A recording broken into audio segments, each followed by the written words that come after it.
You've been taught to hide the burn of your wounds behind a polite smile, to be gentle even when the world is not gentle with you. And yet, after years of bending, of giving without measure, the ones you bled for have left you empty.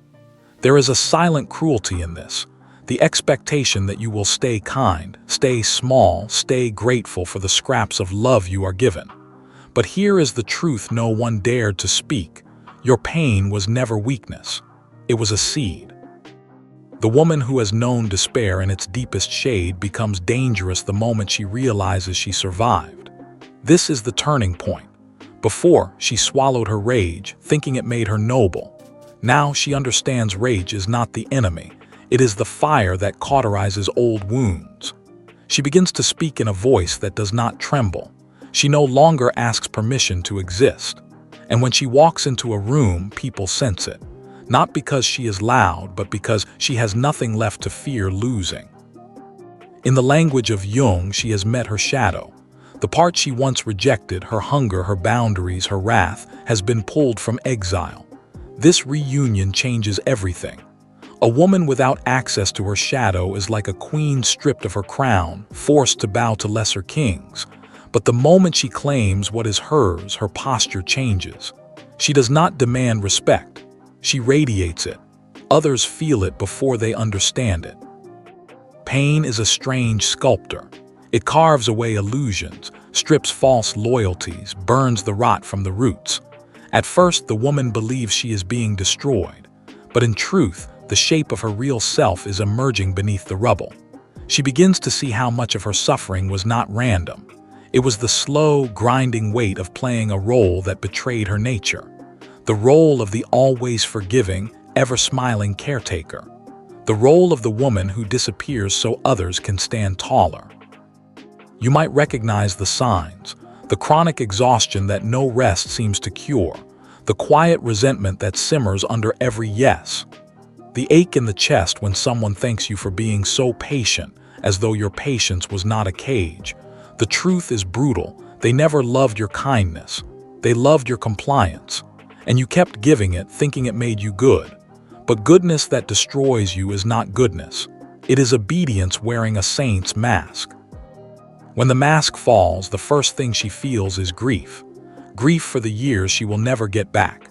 Grief for the friendships, the lovers, the dreams she smothered to keep others comfortable. But grief is not the end. It is the cleansing storm. It is the moment the soil turns fertile again.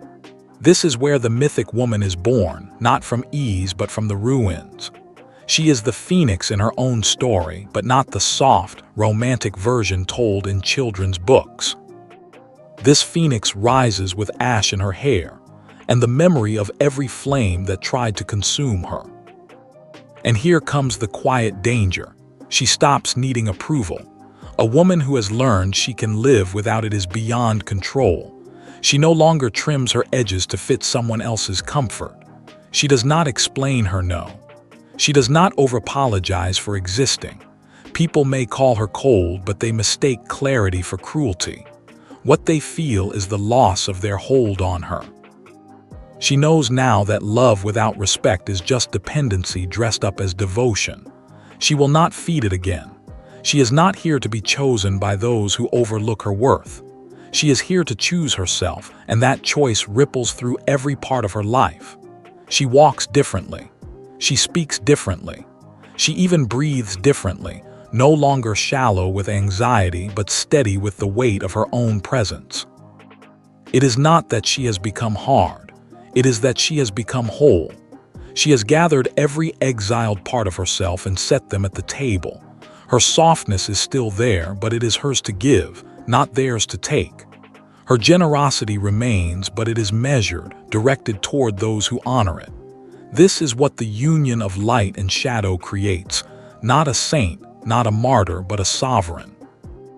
And here is the unspoken fear of those who once fed on her submission. They know she will never go back. Once the crown is reclaimed, it is not easily surrendered.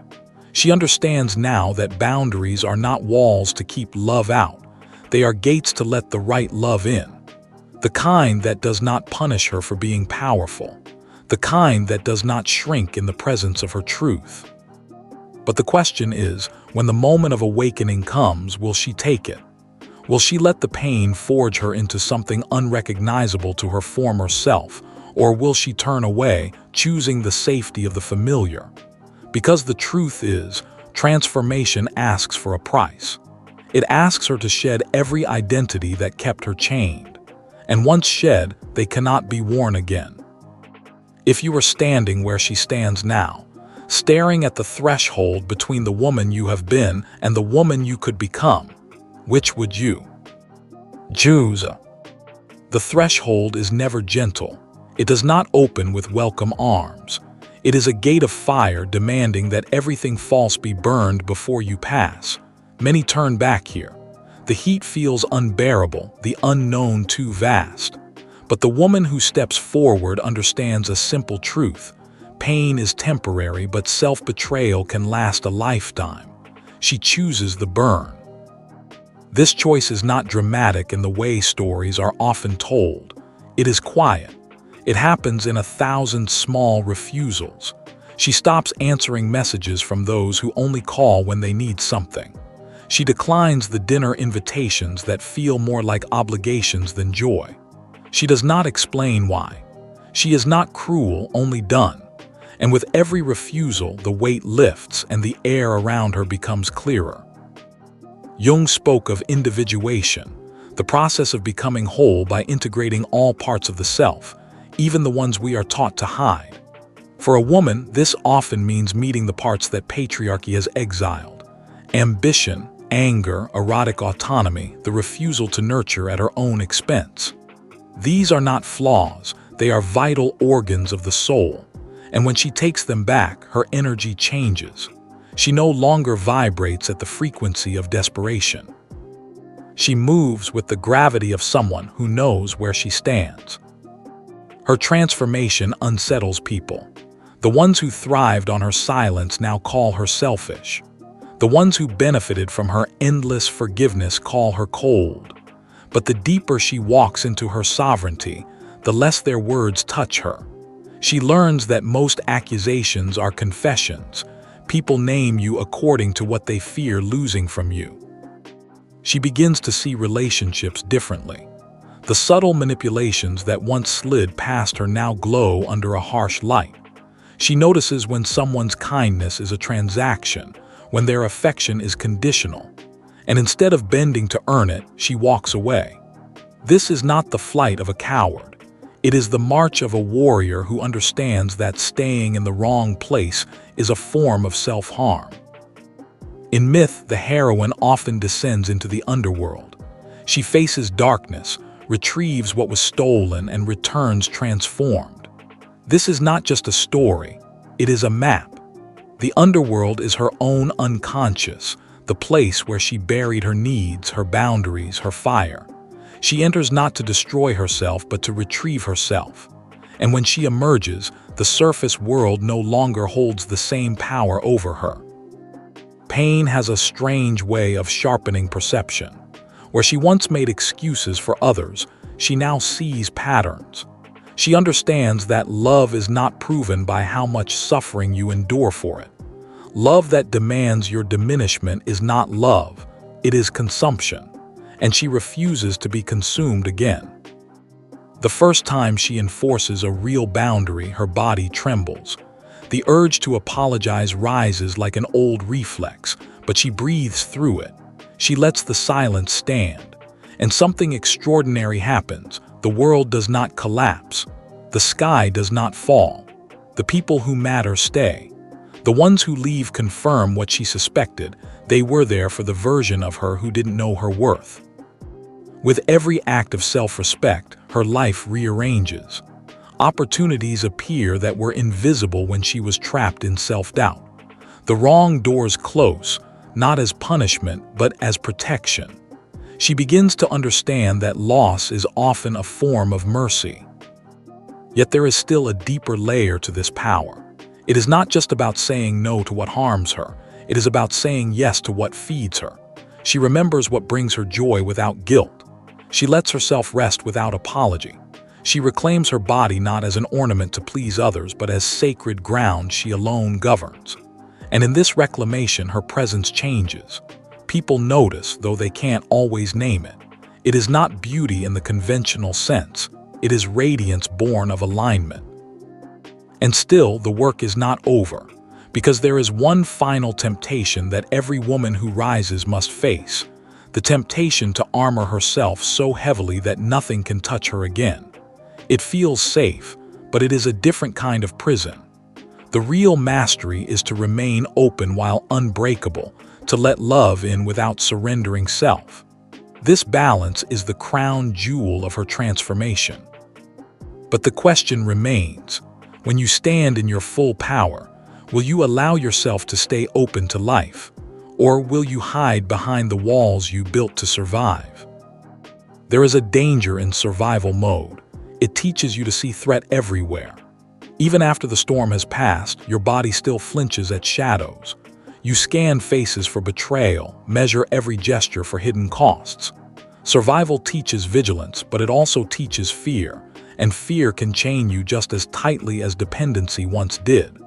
The woman who turns pain into power must learn the second art, not just how to protect herself, but how to live beyond the need for constant defense.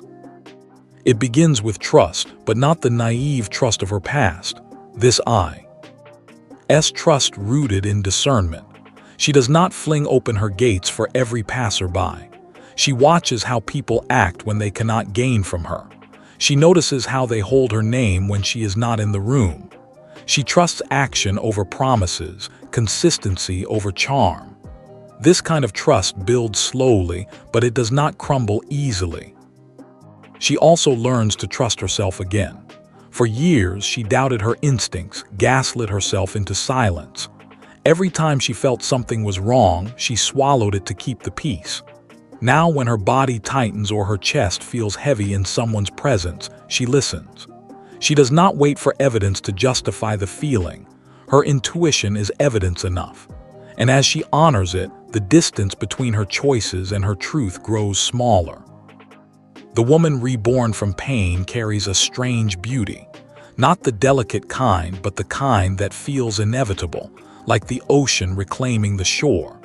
It comes from the way she moves without asking the world for permission, from the way she holds her head, not in arrogance, but in the quiet certainty of belonging to herself. This is the kind of beauty that unsettles those who cannot control it, because it does not bend to flattery or fear. Jung would say she has integrated the animus, the inner masculine principle of will, clarity, and action. It is no longer an unconscious force that drives her into toxic dynamics, but a conscious ally that serves her purpose. Paired with her innate feminine depth, she becomes a balanced force, receptive without being passive, assertive without aggression. This union of opposites is the root of her sovereignty. With this balance comes a new kind of power, the ability to choose her battles. Not every insult deserves an answer. Not every slight demands a war. She knows the difference between noise and threat, and she spends her energy with precision. This restraint confuses those who expect her to react. She does not dance to the rhythm of provocation. Her silence is not weakness, it is strategy. And yet she is not untouchable. She can still feel deeply. She still loves fiercely. The difference is that she no longer bleeds for love. She understands that love cannot be proven through suffering, and that the ones worthy of her will never ask her to prove it that way. Her tenderness is now guarded not by walls, but by wisdom. There will be moments when the old life calls to her, a message from someone she swore she'd never speak to again, an opportunity that smells of validation more than joy, the pull of nostalgia for a time when things seemed simpler. But she has learned to read these moments for what they are, not invitations, but tests. And each time she chooses the harder path of self-respect, the old chains rust a little more. In myth, after the heroine returns from the underworld, she often becomes a guide for others. Not because she needs to save them, but because her very existence as a free woman disrupts the cycle. She becomes living proof that the cage is not locked, that the crown can be reclaimed. Some will resent her for this. Others will follow her example quietly, making their own escapes in the shadows. Still, the road is not without loneliness. When you shed the skin of who you once were, you also shed the circles that fed on her. There are empty spaces where familiar faces used to be, but instead of rushing to fill them with anyone, she waits. She understands that the right companions are worth the silence in between. In that silence, something unexpected happens. She begins to hear herself more clearly. Her voice, once drowned out by the demands of others, grows steady. She finds herself speaking truths she didn't know she carried. And with every truth spoken, the distance between who she is and who she was becomes unbridgeable. But the question lingers. Once you have crossed that distance, can you ever truly return, or does the path only lead forward? The truth is, return is an illusion. The path back to who she once was no longer exists because that version of her was built on conditions she will never accept again. Even if she tried, the walls would not fit, the silence would suffocate. Transformation, once real, is irreversible. This is both the gift and the cost. She has gained herself, but she has lost the comfort of not knowing. Not knowing used to be her shelter. If she could believe people meant well, even when they didn't, she could avoid the sharpness of betrayal. If she could convince herself that overgiving was love, she could ignore the emptiness it left behind. But awakening strips away that ignorance. She sees the truth now, and while truth brings freedom, it also demands responsibility. Responsibility for her choices. Responsibility for her boundaries. Responsibility for the life she is shaping every time she says yes or no. This kind of responsibility is heavy at first, but in time it becomes a source of pride. She no longer blames the world for placing her in cages. She recognizes doors she herself can open. And with that recognition comes a quiet, unshakable power. Not the loud power that needs to be seen to exist, but the deep power that moves like roots beneath the earth. It's in the way she chooses her words carefully, in the way she no longer chases, in the way she can walk away without anger, only certainty. She learns that peace is not the absence of conflict, it is the presence of alignment. There will still be storms, but she no longer fears them. Storms cannot drown a woman who has already learned to breathe underwater. And when others panic in the chaos, she stands still, knowing that clarity always returns after the tide recedes.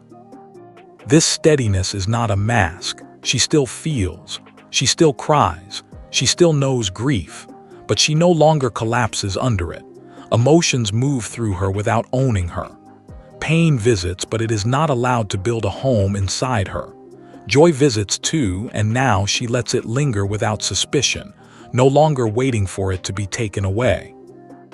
There is a beauty in this stage of her becoming, the beauty of enough. She no longer hunts for proof that she matters.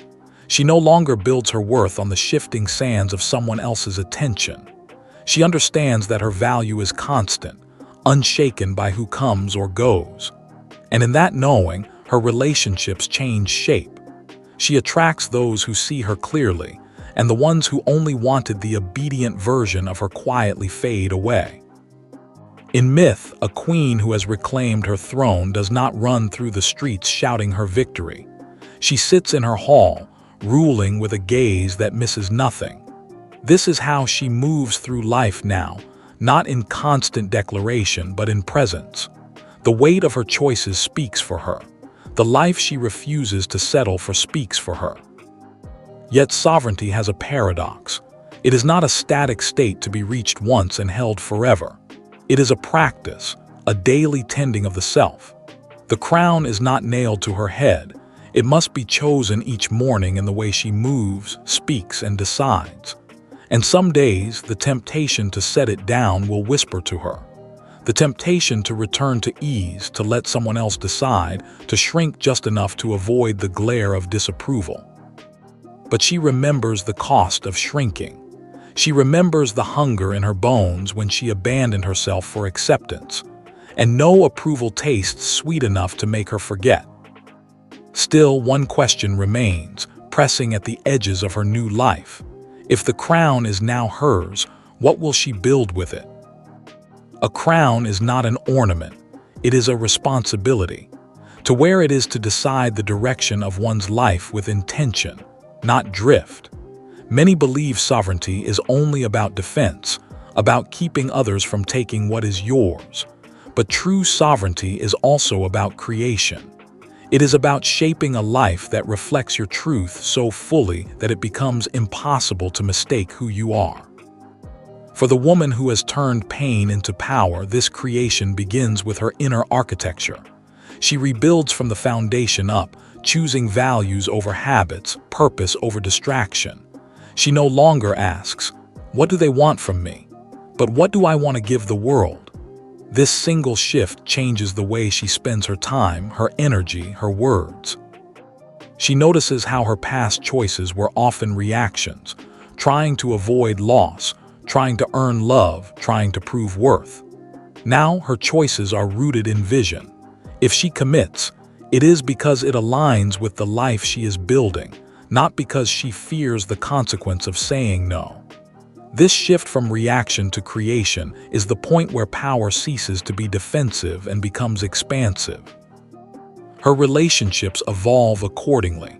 She draws people into her orbit who are not intimidated by her growth but inspired by it. These are the ones who celebrate her boundaries instead of testing them, who value her voice instead of silencing it. And when conflict arises, as it inevitably does, they meet her with respect, not control. She also learns the art of solitude, not the lonely, restless solitude of waiting for someone to fill the space, but the rich, quiet kind where her own company feels abundant. In this solitude, she discovers passions she never made time for. She builds skills, explores ideas, tends to her body and spirit as if they were sacred ground, because they are. Myth speaks of the queen who plants gardens not just for herself but for those who come after. This woman does the same. She invests in her future self, in the life she will inhabit years from now. She makes choices today that will feed her tomorrow. This is not sacrifice, it is devotion. But with creation comes the need for discernment. She cannot build everything. Some doors must remain closed, some roads must go untraveled. Every yes has a cost, and she measures it against her values. This is where her power becomes precise, no longer scattered, no longer wasted on what does not serve. There is also a quiet generosity in her power. She no longer gives to prove her worth, but because her worth is unquestionable. When she gives now, it is clean, no expectation, no manipulation, no silent tally. And because it is clean, it flows without draining her. Still, the more she builds, the more the old world tries to call her back. An invitation to re-enter patterns she has outgrown. The subtle lure of recognition from those who once doubted her. The chance to prove one last time that she was right to change. But she knows now that proving is a trap. The moment she turns back to prove, she is no longer moving forward. So she chooses instead to keep building, even when no one is watching, even when the results are slow to appear. This is the discipline of sovereignty, the ability to plant without needing immediate harvest. Yet the question rises again, as it always will when one holds real power, when you are no longer shaped by pain, when you are free to create without chains. What kind of legacy will you leave behind? Legacy is not built in grand gestures alone. It is shaped in the small, unseen moments that define who she becomes when no one is watching. The woman who has turned pain into power knows that her legacy will be measured not only in what she achieves, but in how she lives, how she treats herself, how she treats others, how she holds her truth in a world that tries to trade it for comfort. She begins to see that every choice sends a signal. The way she honors her boundaries tells others how to honor theirs. The way she refuses to betray herself gives silent permission for others to stop betraying themselves. Without intending it, she becomes a mirror, and those who meet her cannot avoid seeing their own reflection. Some will thank her for it. Others will turn away. Both are part of the work. In Jungian terms, she has stepped into the archetype of the sovereign feminine, the queen who rules not by force but by presence. Her authority is not granted by anyone else, so it cannot be taken away. It is born from the integration of all she has been. The girl who trusted too easily, the woman who endured too much, the shadow who learned to roar, and the self who now stands unshaken. This is why she no longer fears loss the way she once did. She knows she can survive without approval, without validation, without the false safety of belonging where she does not fit. The only loss she cannot afford now is the loss of herself, and she guards against it with the same ferocity she once spent protecting everyone else. Her life, once dictated by reaction, now unfolds by design. She chooses where to live, who to love, how to spend her days, not according to what is available but according to what aligns. This is not selfishness, it is sovereignty in action. And in this alignment, she discovers something she had forgotten, joy that does not ask for permission. It is a joy that comes quietly at first, in the taste of her morning coffee, in the stillness before the world begins to move, in the laughter that escapes without caution. She realizes she is no longer waiting for life to start. She is living it now, in the details, in the ordinary moments that become extraordinary simply because they belong to her.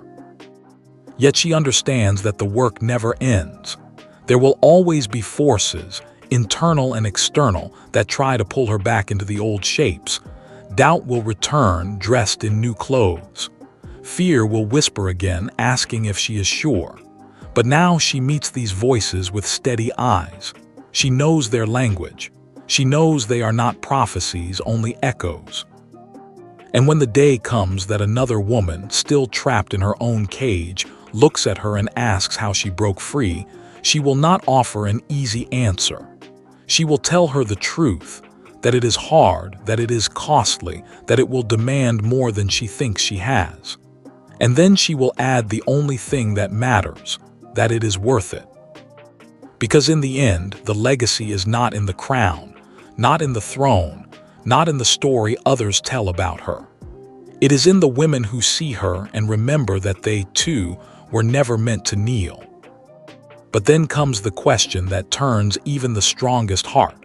Once you know you are free, what will you dare to claim next?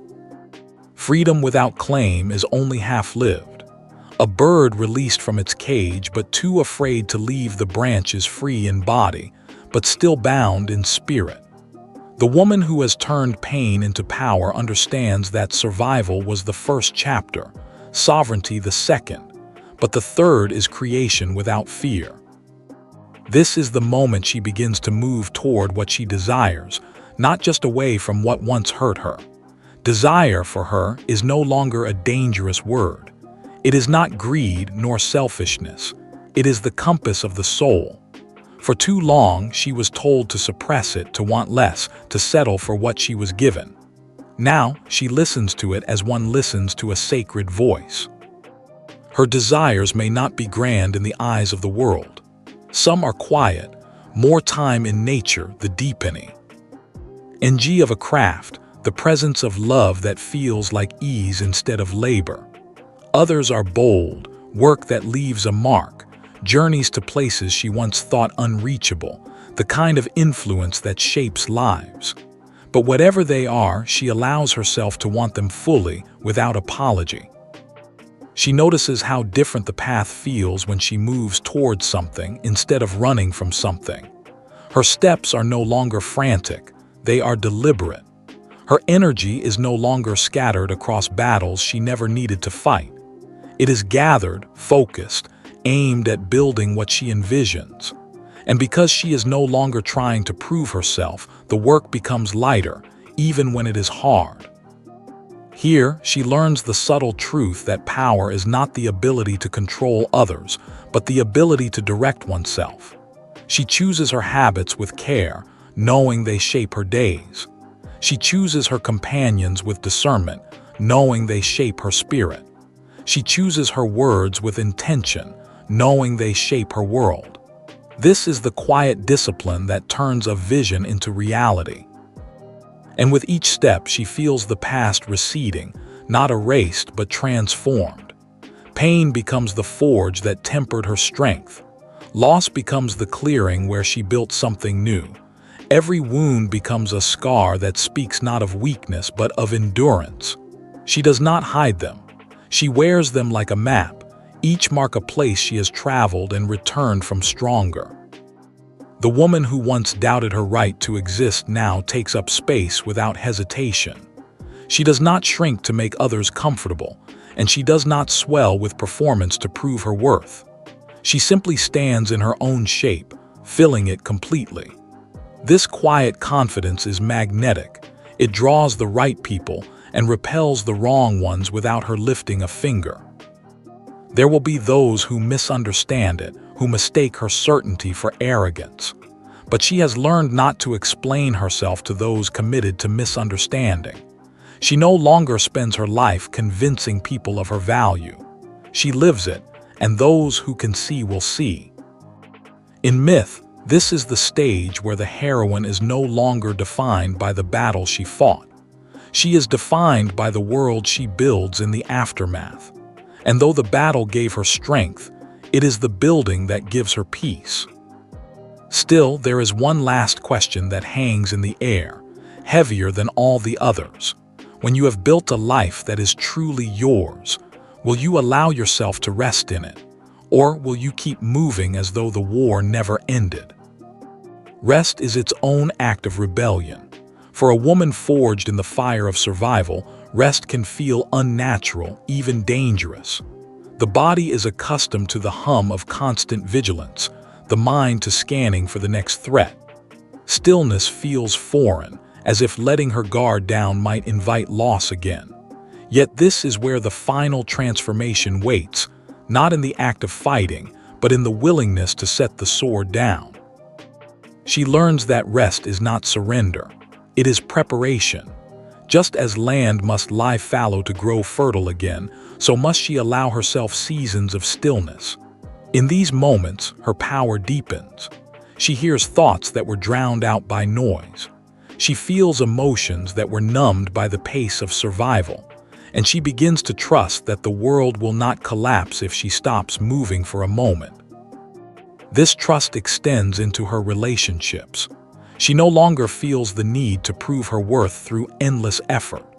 She knows that love, which must be constantly earned, is not love at all. It is labor disguised as intimacy. Those who deserve her will stand by her even in her quiet seasons. Those who disappear reveal themselves without her having to chase them away.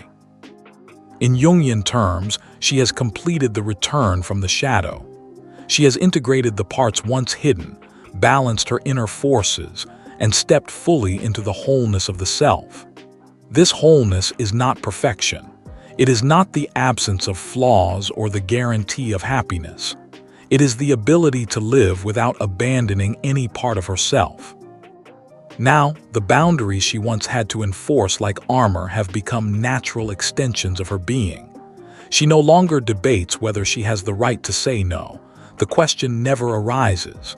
She no longer wonders if she is too much or not enough.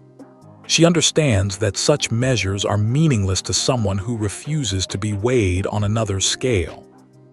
Her days are no longer defined by reaction. They are guided by rhythm. She wakes not with dread, but with the quiet assurance that she is living a life aligned with her own design.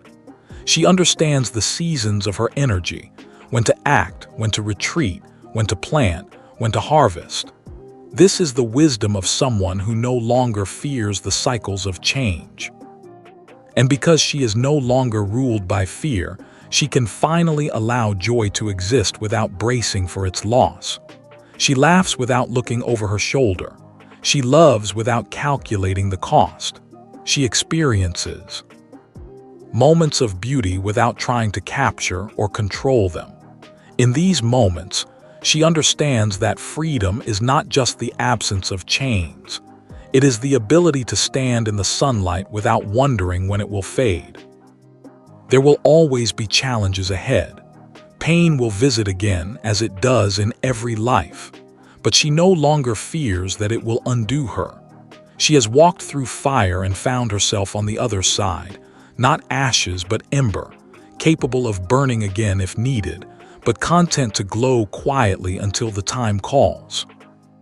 And when she looks back on the woman she once was, the one who thought she had to endure to be worthy, the one who mistook compliance for love, she does not hate her. She honors her. That woman carried the weight long enough for this one to be born. This is the dangerous truth about the woman who turns pain into power. Once she learns she can survive anything, she is no longer moved by fear, only by choice. And choice, in the hands of a woman who knows herself, is the most dangerous power of all.